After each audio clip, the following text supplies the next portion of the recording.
Everybody, and welcome to day 3.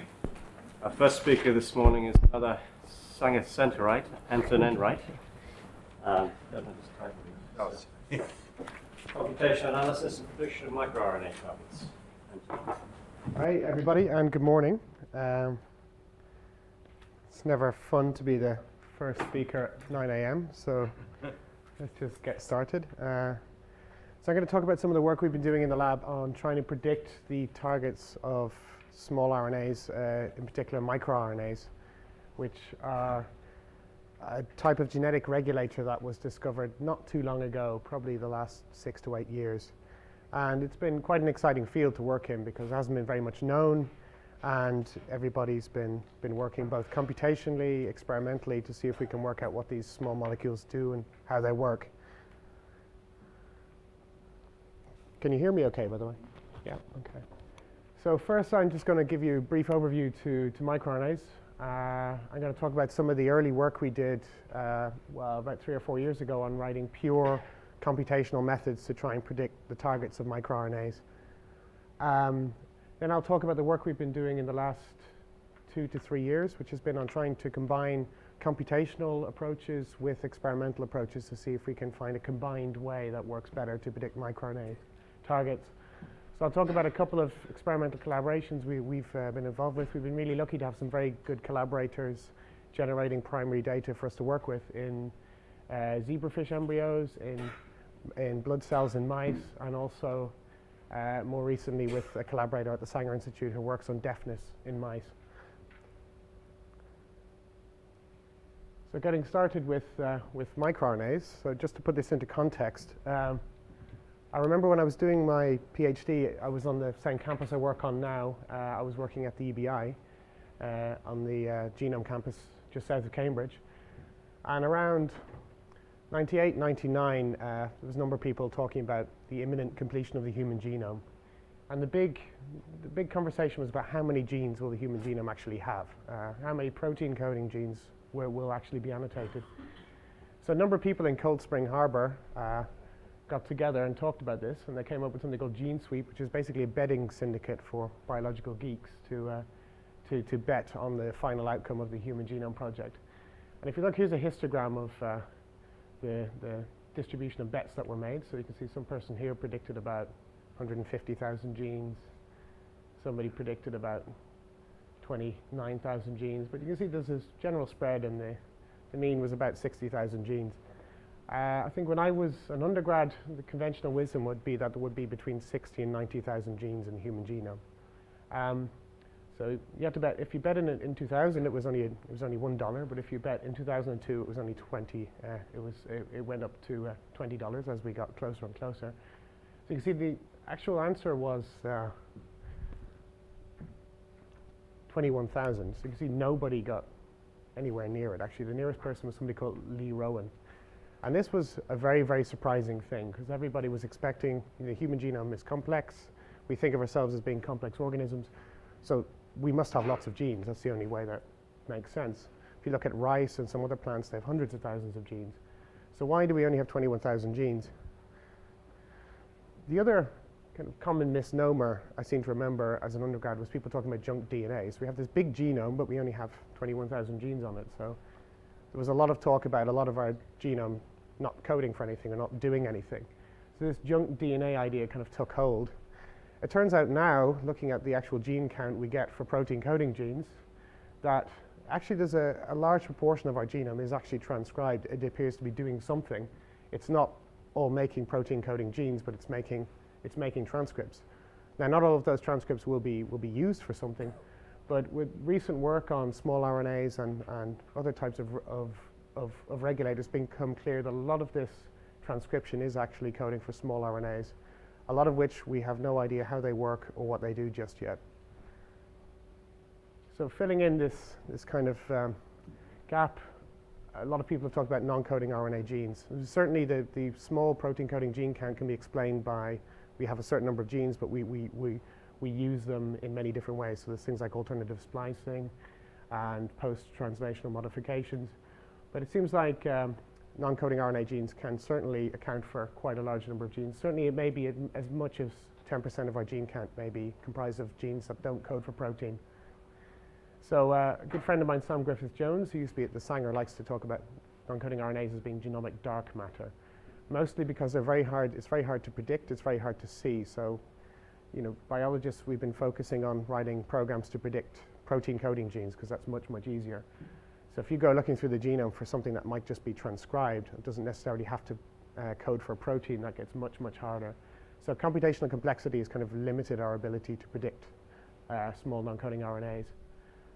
So many biologists would be familiar with ribosomal RNAs and tRNAs and maybe small nucleolar RNAs, but in the last couple of years we've had small interfering RNAs have been discovered. These are RNAs that bind to other target transcripts and cause them to be destroyed.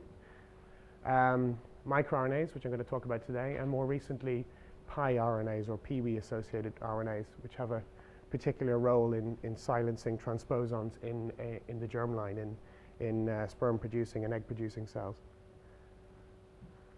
So what are microRNAs? This is an example of a microRNA precursor molecule.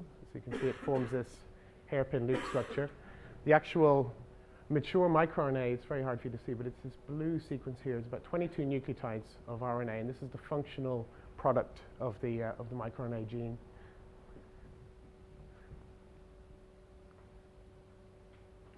So they're short. They're 22 nucleotides, almost exclusively 21 to 23 nucleotides.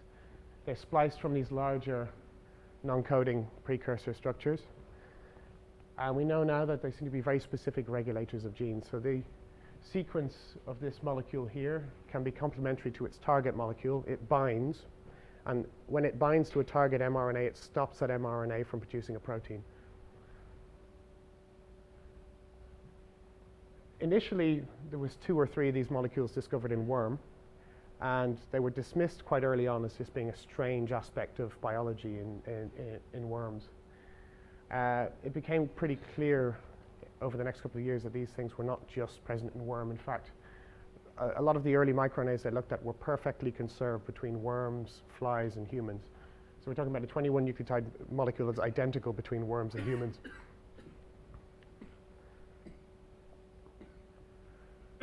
So far, they have been found in most animal species and most metazoan species. I don't think they've been discovered in some of the yeasts, but they've been found in many other metazoan organisms. So there's a lot of people doing these new deep sequencing approaches in the last few years. And I just came back from a conference where they've been finding microRNAs in all over the metazoan tree. In essentially every metazoan organism they've looked at, they found small RNAs just like this. And they've already been implicated in many aspects of biology. So this list gets longer and longer, but they're involved in development. That's how they were initially found. Cell death, differentiation. Most cancers seem to have microRNAs that have been misregulated. In fact, looking at what microRNAs are doing in a cancer seems to be a very good way of categorizing that cancer. So if you're trying to work out whether a cancer is a very metastatic type or not, it seems that you can go looking at the protein coding genes and see what they're doing, or you can profile these microRNAs, and they seem to give you a very good answer. And they're very highly and differentially expressed, so they pop up in different tissues at different times in different concentrations. So all this started in 1993 when people had been screening worms for mutants that cause developmental timing defects. So these are very gross defects in the timing of when cell divisions happen in the worm. So we're very lucky in C. elegans that people like John Sulston spent years and years under a microscope watching every cell in the worm divide and mapping out how each cell is formed and its ancestry. So we have the complete cell fate map for worm. So people were looking for mutants that affected this fate map. So cells divided at the wrong time into the wrong organ, And a mutant was discovered, which they named Lin4, and they went looking for the actual gene behind Lin4, and they found there was no protein coding gene there. So it got ignored for a while until people like Victor Ambros and others came back to it in around 1997. In Victor Ambros's lab, they found that Lin4 encodes a short 22 nucleotide molecule, and that molecule binds to the untranslated region, so it binds to the end of the messenger RNA of these two target transcripts.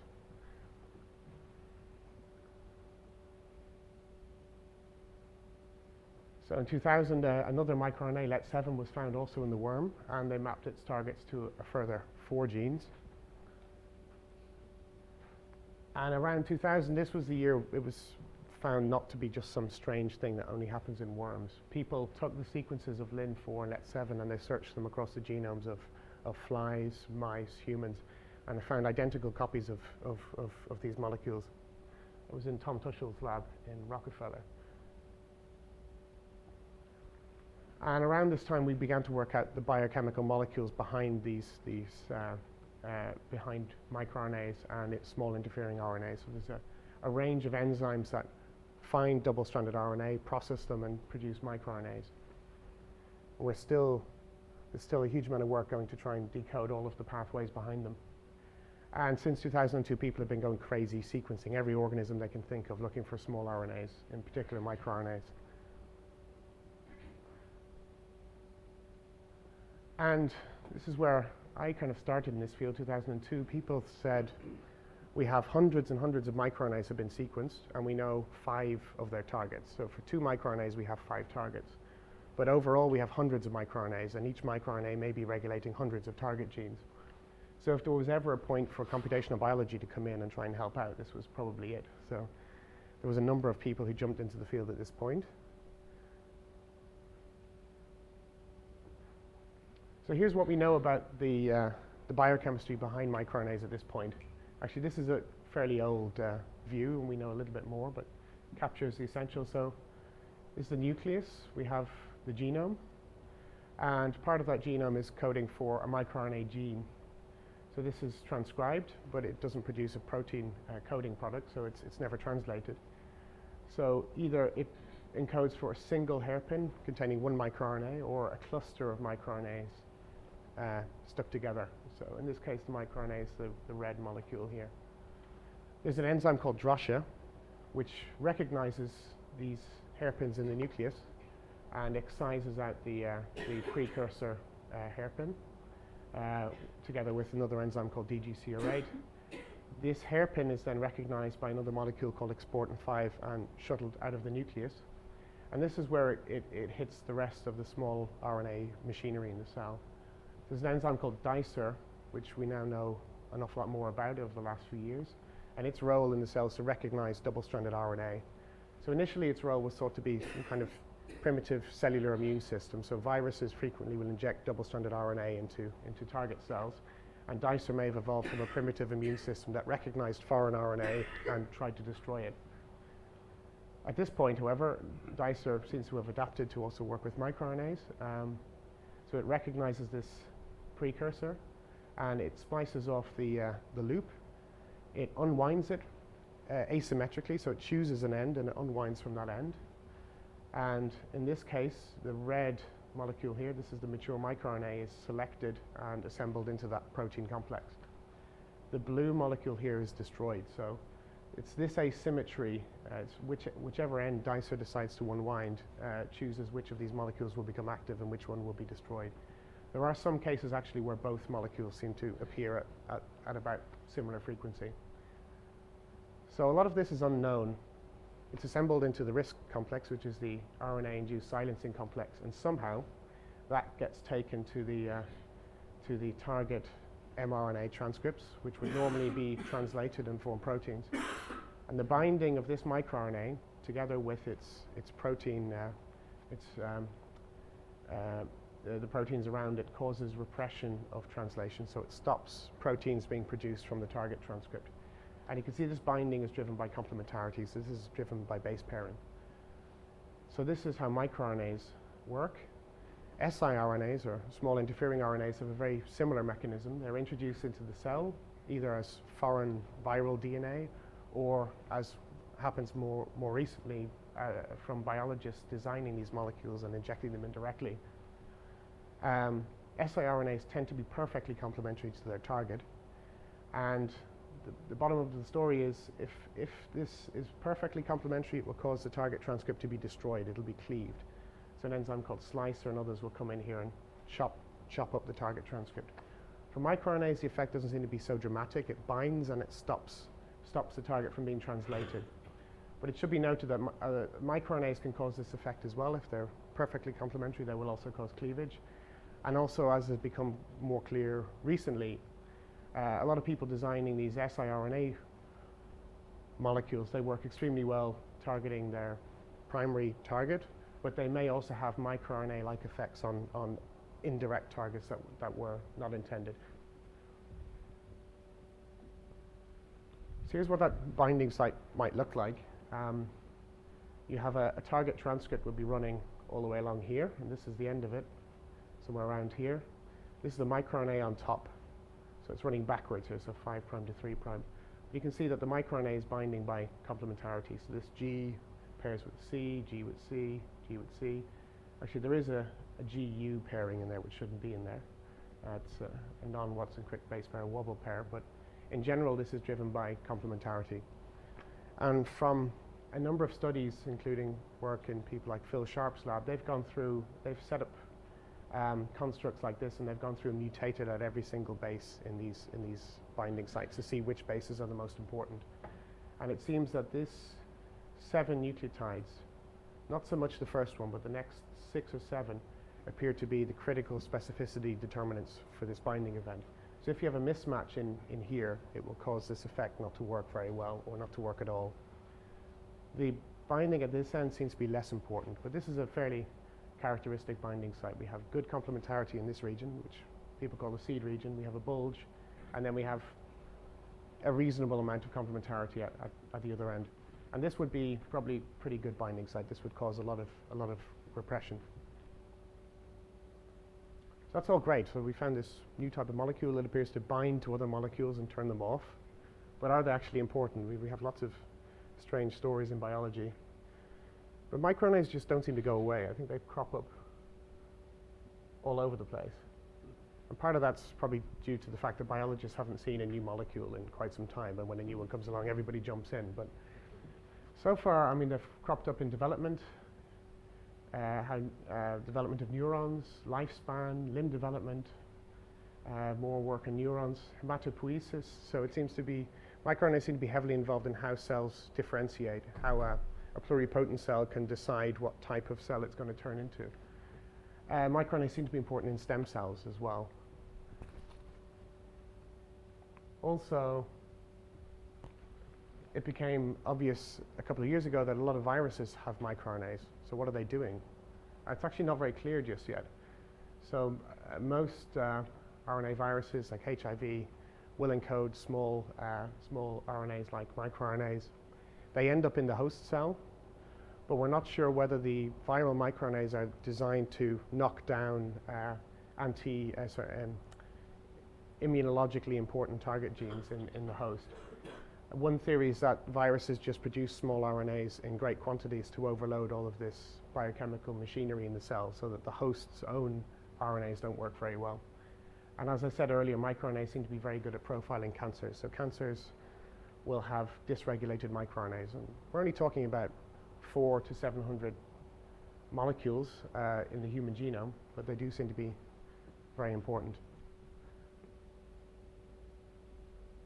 And there was a paper a couple of weeks ago, actually, that suggested that microRNAs seem to be important for the complexity that's observed in vertebrates. So vertebrates have this explosion of morphologies and complexities.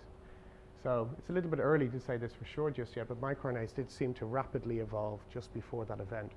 So in this paper, they're claiming that microRNAs may be part of the reason why this happened, although I'm not convinced just yet. There seems to be a number of different ways microRNAs can bind. This was the kind of canonical site that people looked at early.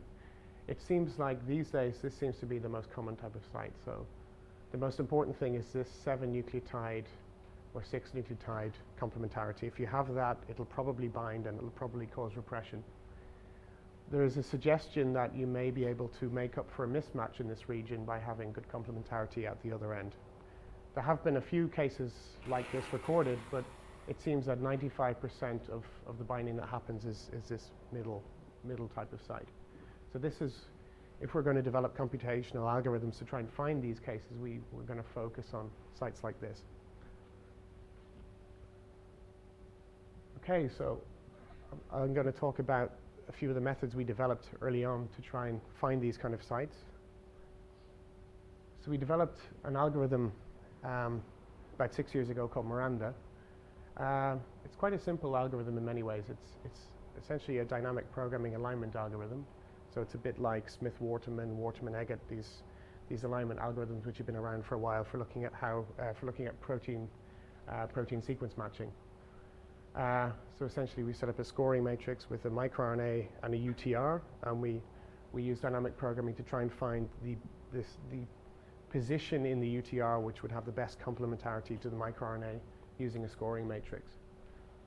So our scoring matrix in this case is defined from basic thermodynamics that people have done a number of years ago. We know roughly, how well a GC pair will bind compared to an AU pair. So this scoring matrix will estimate that. So we use this to find initial sites which look good, and then we pass these into a thermodynamic algorithm called Vienna, which is from Ivo Hofacker's lab, which takes the target site we found and applies a more rigorous thermodynamic analysis and tries to work out if these two were to bind, how thermodynamically stable would they be.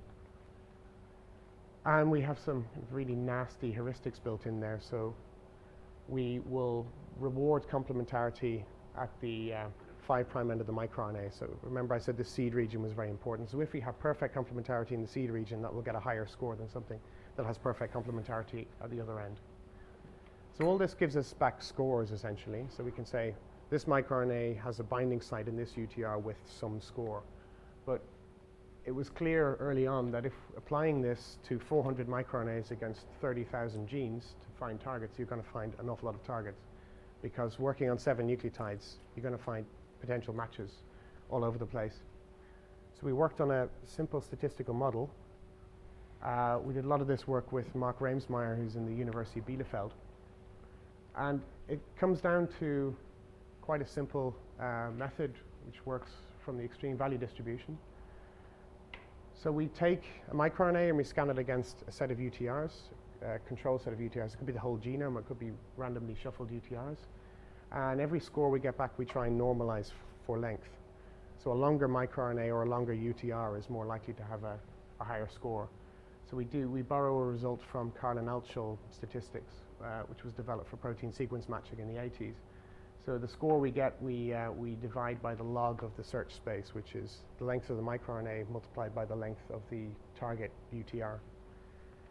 And that gives us some length correction, although it's not perfect, and it certainly doesn't work well for short UTRs. But when we do this, so we take a microRNA, we scan against a control set, and we plot a histogram of the scores we get back, we do get something like this. This histogram's from real data, I think. So what we want to do is to fit an extreme value distribution to this histogram.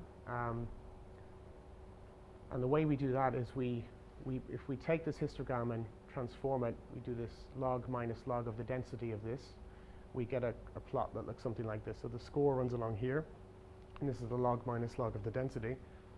And from working with Mark, if you have a straight line through the middle of this, this plot, the slope and intercept of that line should give you the location and scale parameters for the extreme value distribution, which would be these two here. Should be location and scale. So you can see from taking real data and doing that, if you censor the worst, the bottom 5% and the top 5%, you do get a fairly good fit to a straight line here. So we use linear regression to work out rough estimates of these two parameters. And when you take those two parameters and fit them back into this equation here, you should get this red line.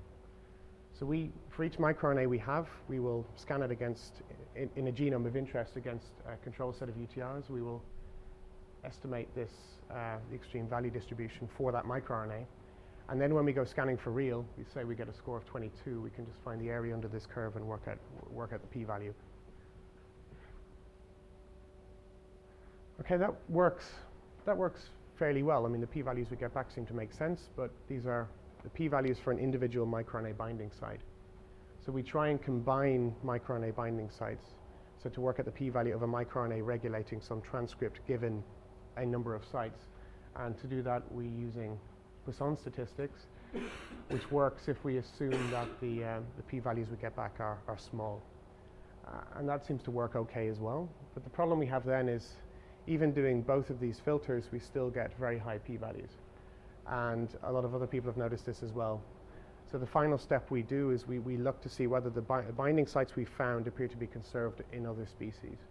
So we find 3 binding sites in human UTR. Can we find those 3 binding sites in the orthologous UTR in mouse? So if we go looking in the same gene in mouse, do we still find those UTRs?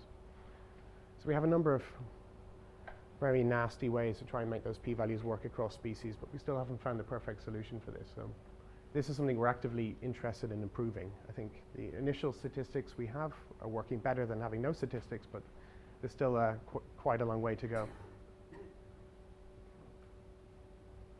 Having said that, it's probably not too early to do what computational biologists normally do, which is to make a database and make everything available. So we have a database called MER-based targets at the Sanger Institute. So once every month or 2 months, we will download all genes from Ensemble, so that's 20 or 30 species.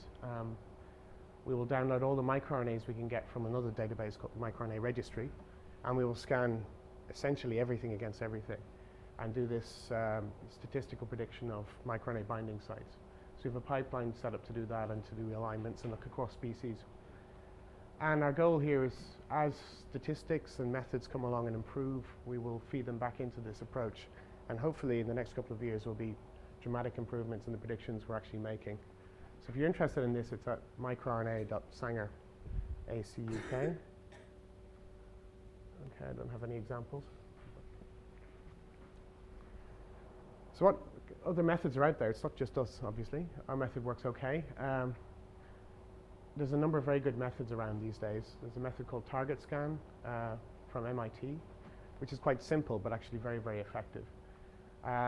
There's another method called Diana and Pictar, which also work extremely well.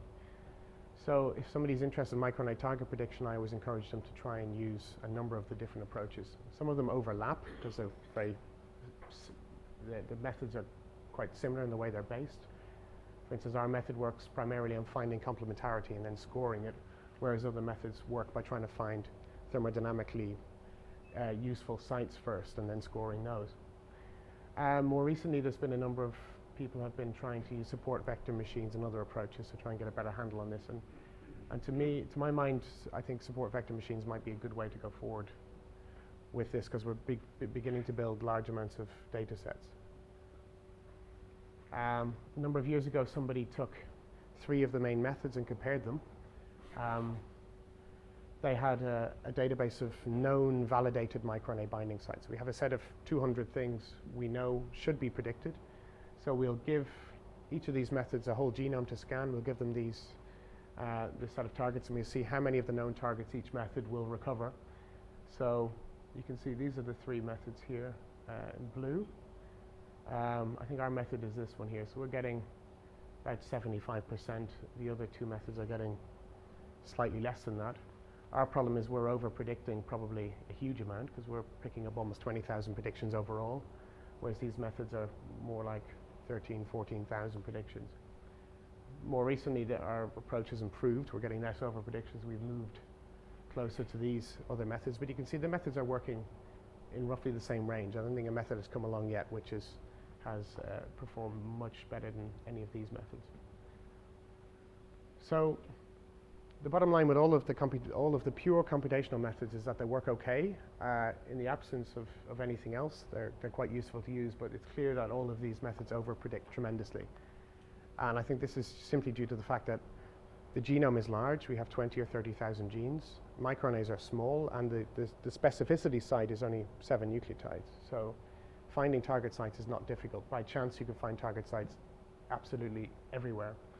One problem we have is that we don't know, in many cases, where the microRNA is expressed and where the target is expressed. So if you knew that your microRNA was only expressed in liver, and you knew which transcripts were expressed in liver, you could potentially use this to make a better prediction. Although one might argue that if a microRNA is expressed in the liver, then you will never see its target from expression analysis, so that could be hard as well. So Anton? Yeah? I wonder how do you get the negative controls in this calibration? There are negative controls. They're not reported, obviously, very widely, but a number of people have reported when they've set up a reporter assay and it hasn't worked. So we have a small number of negative controls from the literature, essentially. And are these plots based on that? No, these plots don't show the negative controls, I think. These are just the positive controls here. Yes, this is just, we scan the whole genome, we see how many predictions we get, and we see how many of those predictions are already known. But this doesn't look at the negative controls. But the support vector machine methods should be using the negative controls to train on. But I think we have about 20 or 30 negative controls and a couple of hundred positive controls now, so it's not perfect. So when I started in the Sanger Institute a couple of years ago, I was more interested in saying, okay, well, we've gone so far with the pure computational methods. Can we work with experimentalists, get them to design experiments that can help us to do this in a better way?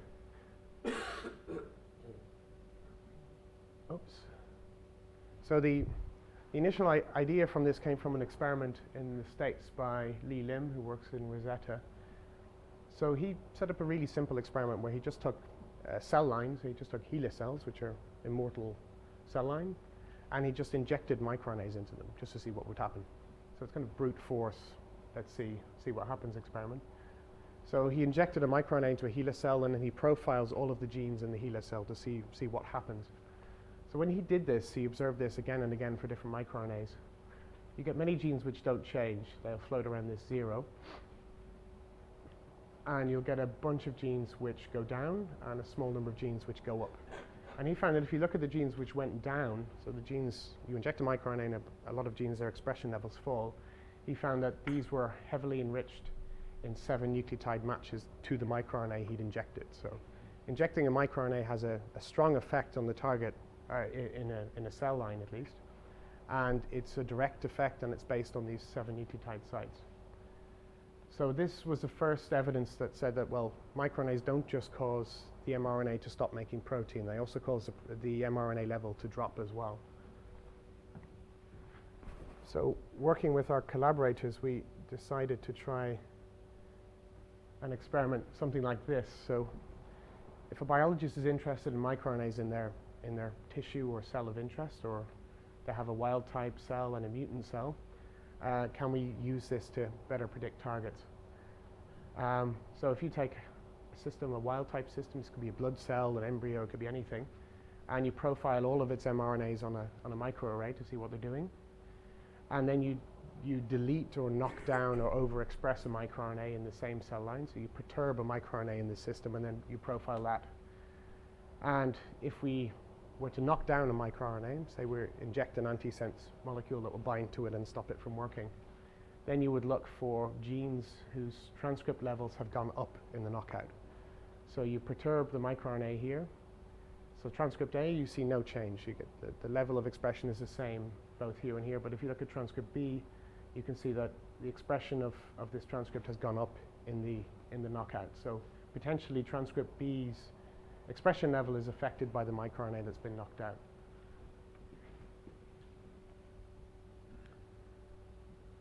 So working with our collaborator, Antonio Enright, he had a very interesting mutant fish. So if you look at the normal biology of microRNAs, his fish has no dicer molecule, so it's been completely removed, and also the mother puts no dicer in the egg as well. So these embryos have no access to dicer whatsoever.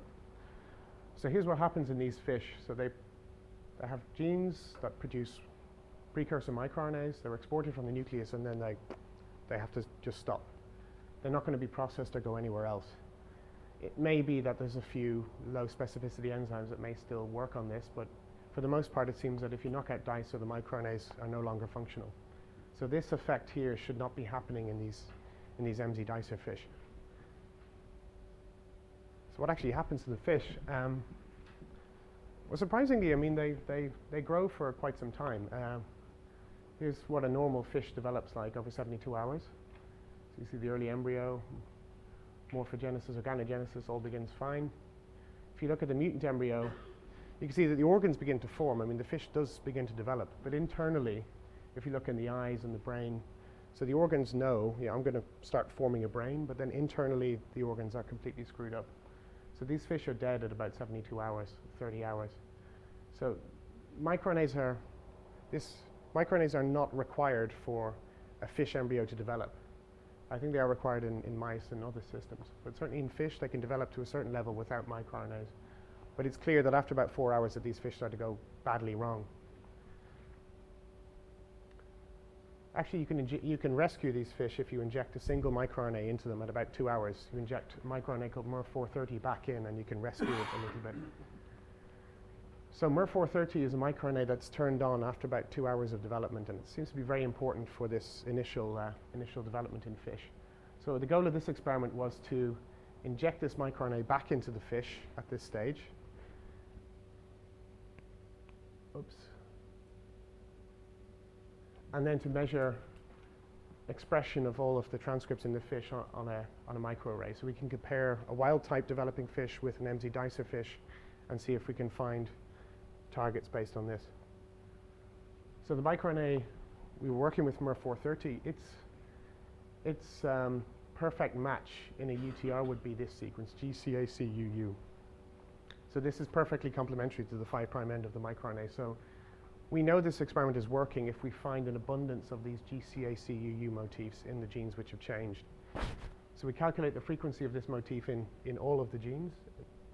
We calculate it in the genes which went up in the experiment and for the genes that went down, and we can work out a simple enrichment based on comparing these frequencies. So what we're looking for, so we injecting MER430, so we're looking for genes which go down after we inject MER430. And then we want to see if they're enriched in this GCACUU molecule. So from the microarray results we had, we found 118 genes which changed significantly. And in those 118 genes, we found 88 of these GCACUU binding sites. Is that significant? Well, it seemed to be quite significant. It's about 4 times more than we would have expected by chance.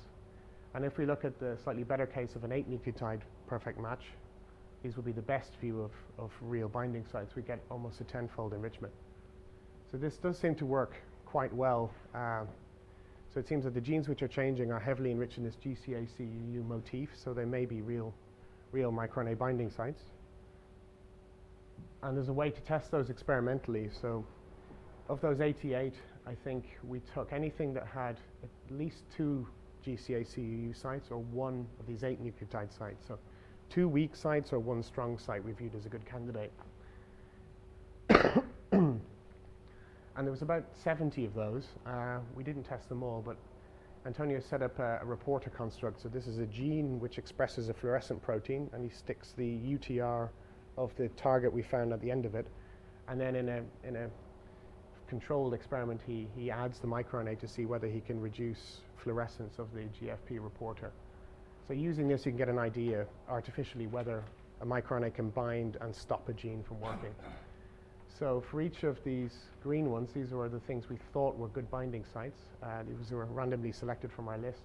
He got results that worked extremely well for the vast majority of them. We had 3 here which didn't appear to respond in these reporter assays. So he adds the microRNA, but he still sees fluorescence of the protein. So we're not sure what's happening with those. We took a few controls. We took genes which didn't change on the array and tested those, and none of those shifted on this. We took things which had changed but didn't appear to have a GCACUU site. So things that they changed but they didn't appear to be a direct change. And most of those didn't do anything, but 2 of them actually did. So we're not quite sure what's happening there. They might have a site which has a mismatch or a wobble. They might be these non-canonical sites I mentioned earlier. And if you look at the things which only have one 6-nucleotide site, they respond fairly well, but not as well as the ones which have multiple stronger sites. So this isn't a perfect way to validate microRNA target sites, but unfortunately at the moment it seems to be the main method biologists have access to.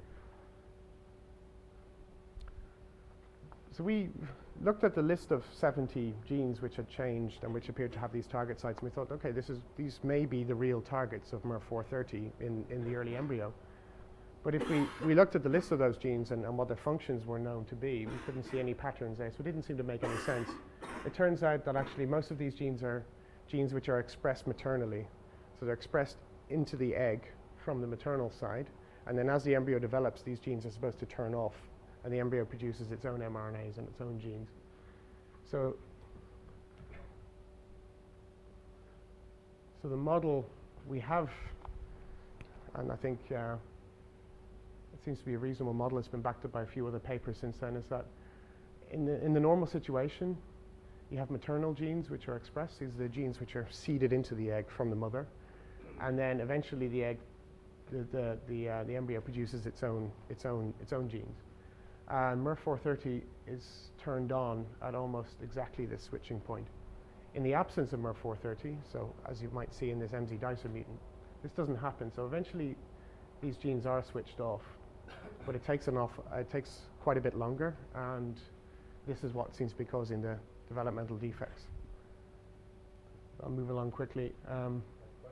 Yeah. But in terms of the functional role of the mRNAs, you presume you're also interested in the genes that go up in expression? Yes, yeah. So we would view those as probably being indirect targets. So the microRNA affects a gene which affects another gene which goes up. But it's hard to know exactly what to do with those just yet. But there has been some evidence in literature of potentially some microRNAs causing genes to go up instead of down. So as usual in biology, there'll be 3 or 4 different stories. So. A more recent example was with somebody in the Sanger Institute who set up a mouse which has no MER155, which was a microRNA thought to be important in blood development and immunity. So he knocked out this gene, he bred the mice, and the mice looked absolutely fine. So they were sitting in their mouse house in the Sanger, and he was getting very depressed because he wanted to see, a phenotype in these mice. He wanted to see something go wrong. It turned out, actually, when the mice were exposed to pathogens like salmonella, they couldn't raise any immune response. So knocking out this microRNA stopped them from having a functioning immune system. And also they have inflamed GI tracts and lungs. So in this case, we took his knockout mice T cells and compared them to wild type T cells to see whether we could do a similar kind of analysis here. So in this case, we took the best 7-nucleotide match or 6-nucleotide match for all known microRNAs, and we probed it in the genes which went up in his mutants. So comparing wild type to mutant, we're looking for things that go up in the absence of the microRNA. So these things were regulated, and now they've been deregulated. And we do find that the 7-nucleotide signal or 6-nucleotide signal from MER155, which is the thing that's been knocked out, was almost 5-fold enriched, and that appeared to be very significant. So we found between 50 and 100 targets in T cells, which appear to be directly regulated by MER155, and he's gone on to validate a few of those. But finishing up with what I view as probably the most interesting we've worked on so far, which is another mouse mutant in Karen Steele's lab in the Sanger Institute. So they were screening for any gene that caused a defect in hearing. And they found these mice a few years ago from a chemical mutation screen, which have progressive hearing loss. So the pups can hear okay for a few weeks, and then their hearing deteriorates very rapidly. And when they look inside the inner ear of these mice, so this is roughly what a wild type mouse would look like. This is the inner ear. You have these little hair bundles which grow up in these V shapes, and they're all stuck together with protein connections. So when sound comes in, I think it comes in this way, it causes all of these to move together. And then this is picked up by nerve bundles at the bottom and sent to the brain. So if you look at these hair bundles in the wild type, they look okay. And this is what they look like in the mutant that they found in their screen. So you can see that these hair bundles are not the right place. There's hair fibers expressed all over the place. So they were quite excited by this. It looked like a good mutant. So they went looking for the gene once again. And they were disgusted to find that it wasn't a protein coding gene. And they found a couple of months later that appeared to be a single change in a microRNA. And they came to us kind of a little bit depressed and not happy about this, but I told them that if they found the first mutation in a microRNA that causes a disease, they would probably have quite a big result. So they sequenced this, and they found that this is a microRNA from the wild-type mouse. And what they find is that in their mutant that they found in a hearing screen, it has a single change from an A to a T.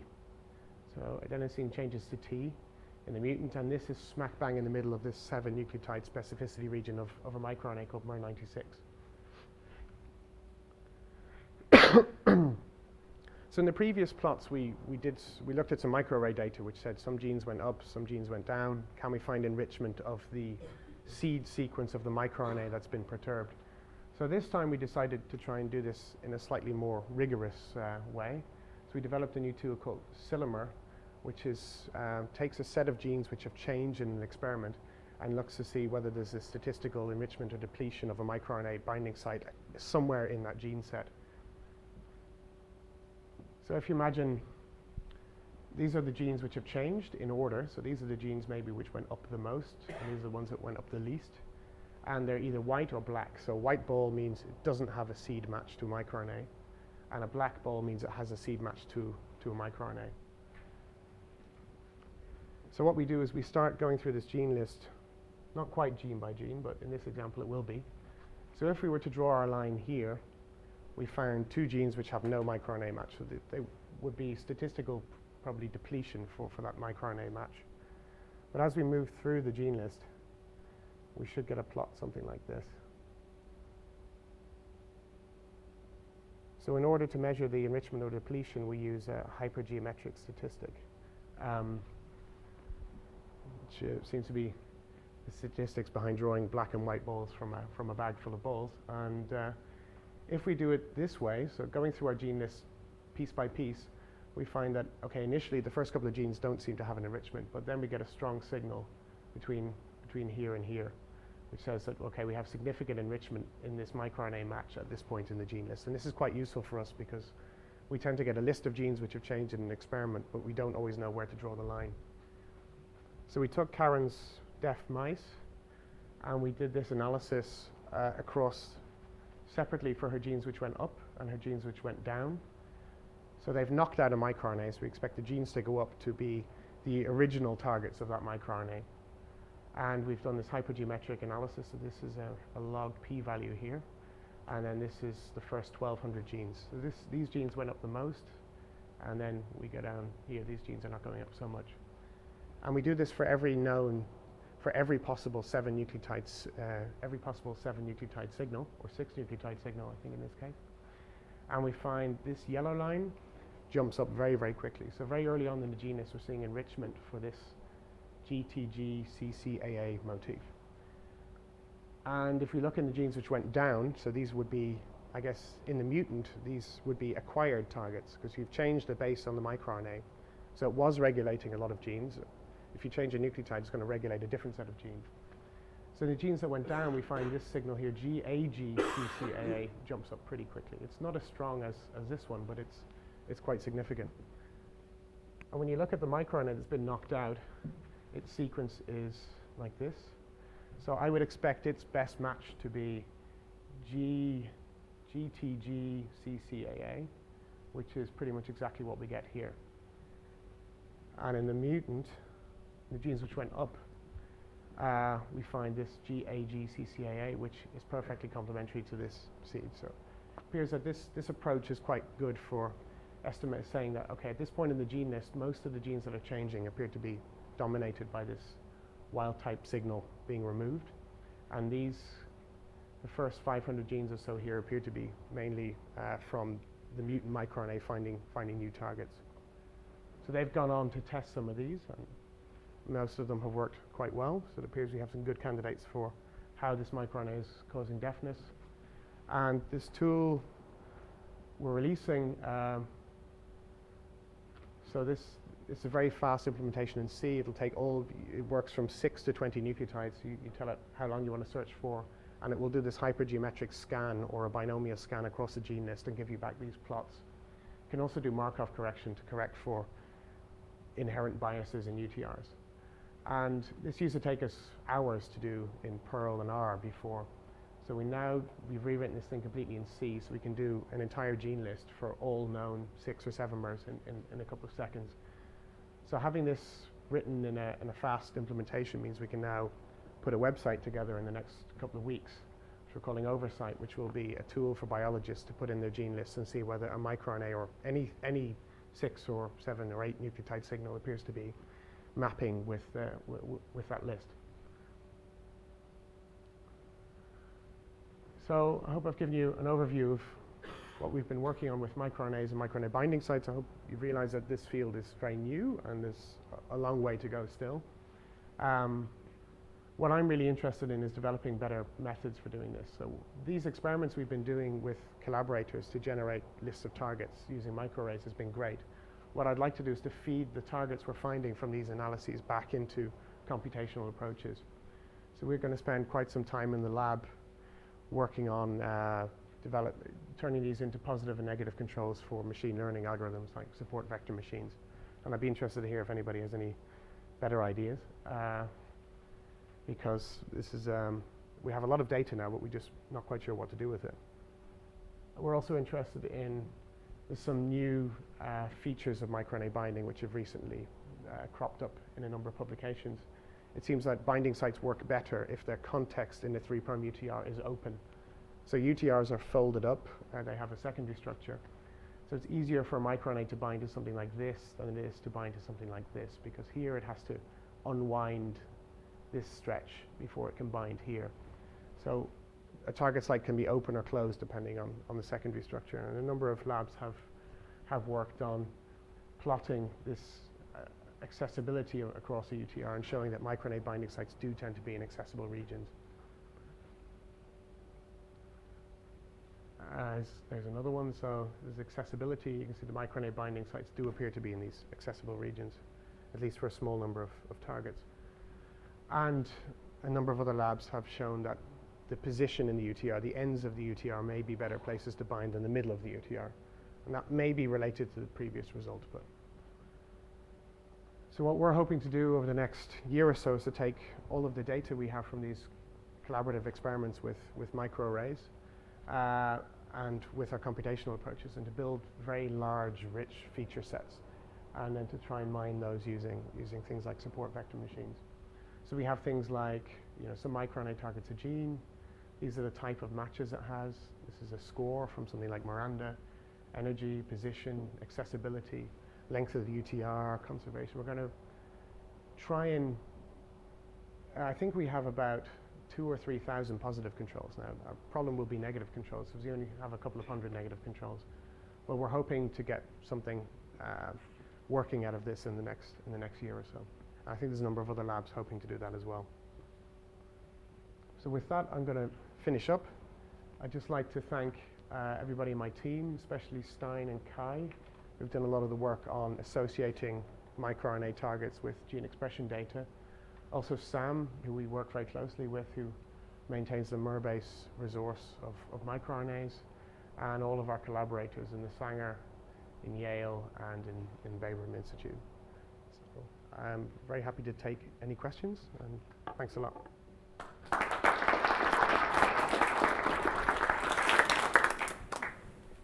Yeah. So I just ask a general biology question. So as we go from lower organism to higher organism, is there any evidence saying, okay, in higher organism, maybe we have more microRNA or regulate more genes than in the lower organism, or there is no such relationship at all? It seems like the system is very old. The machinery that makes microRNAs is very old and ancient, and you find it all over the place. MicroRNAs themselves appear to have done something quite strange. So plants have microRNAs that work quite differently to vertebrate microRNAs. And I should have said everything I talked about here was animal microRNAs. Animals have microRNAs that work differently. But a lot of fungi and yeasts don't have microRNAs that seem to work. Well, not that we found yet. So it seems like microRNAs were around. They got lost in some species. They work differently in plants, but in vertebrates certainly they seem to have exploded very recently. Well, you know, in the long-range picture, they do seem to associate with this vertebrate complexity idea. So we have a lot of. We have, I think, 5 to 600 microRNAs now. So, and it does seem to be increasing with complexity. So it's hard to make any big stories based on that, but I know there's a number of evolutionary biologists beginning to look at these questions in more detail.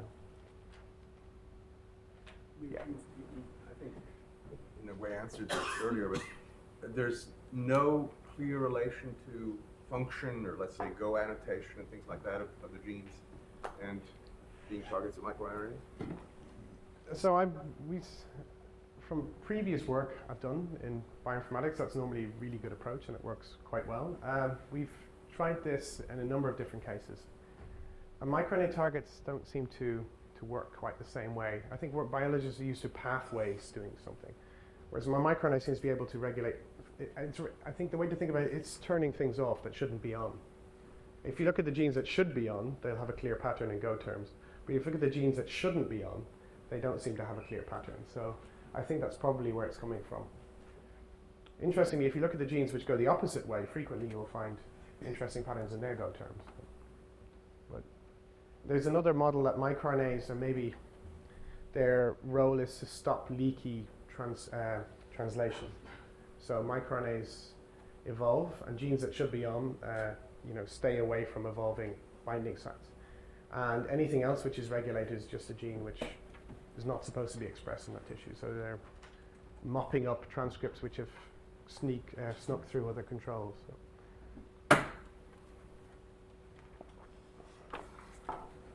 Anyone else? Yeah? I just wonder, because the way you classify or find the target gene, is it easy, like in the website, besides provide the target genes, also provide a score? But one of your slides basically said, the score and then other things to evaluate it, so that make it harder. But on the other hand, that gives some level of uncertainty, so people can take it. Yeah, I think the oversight tool we'll be putting out very soon, I think, is a very clean way to do it. If somebody has expression data, at least, because if there's nothing significant in your data, you won't see anything. And if there's biases in the gene, sometimes somebody would do a microarray experiment and genes which change seem to be AU rich or GC rich, in which case you won't find anything. It seems to be a different effect happening. So it seems to work quite cleanly. So in those cases, you just give it a gene list from high to low, up to down, whatever way you want, and it will see if there's a point within there which has a significant enrichment. So that works quite well. Pure computational prediction still is very difficult, and we still get emails constantly from people who've run our tools, found something that they thought looked really good, and then spent 3 months in the lab trying to test it, and it didn't work. And they hold us personally responsible for this. So for the moment, I think we're happier working with these kind of microarray-based tools. But the pure predictions can work fine if people are aware that every prediction that comes out is, it might have a good score, it might have a low p-value, but it could still just not work. That microRNA and that target might never be in the same place at the same time. So. Is there any good evidence for the concentration of the microRNA working as a gain controller? You know what I mean? At the moment, most people tend to think of them as either all on or all off. Yeah. Is there evidence of gain control? I don't think we have enough data to look at that yet. I wish we did. So frequently people have estimated the abundance of a microRNA by how frequently they've cloned it in an old style sequencing experiment, or how many times they've seen it in a new deep sequencing experiment. So I think we're beginning to get a handle on the relative amounts of each of these microRNAs. We haven't directly applied it to targets just yet, but I know there are a number of labs looking at this right now. So up until now, most of the work has been on how effective multiple binding sites are for a certain concentration of microRNA, but it would be really interesting to see the other side of the story. Yeah. Let me follow that up, push that a little bit more, because just as a stupid question. So is there a regulation of microRNAs? Yes, yeah. What is known about how they're regulated? So they have very similar promoter regions to other transcripts. These are the intergenic ones. The ones which are, a lot of microRNAs are carried in the introns of other genes. So obviously their regulation is coupled to their host gene. But the intergenic ones, you can look upstream of them and you'll find known promoter elements and novel promoter elements as well. So there's been a number of labs, including ours, have been going through and trying to map microRNAs on the genome, find out where their transcript is, and then go looking for their regulators. So people are beginning to look at this now, and it will be a very important part of the story, I think. And if you look at where microRNAs are known to be expressed, I mean, you get them, if you do an in situ analysis and you look at a slice of an embryo and you see where the microRNA is lighting up, they're very, very specifically regulated in the brain and in lots of other tissues. So they do have a very complicated regulatory system upstream. Yeah. Let's thank Anton Thank you. again for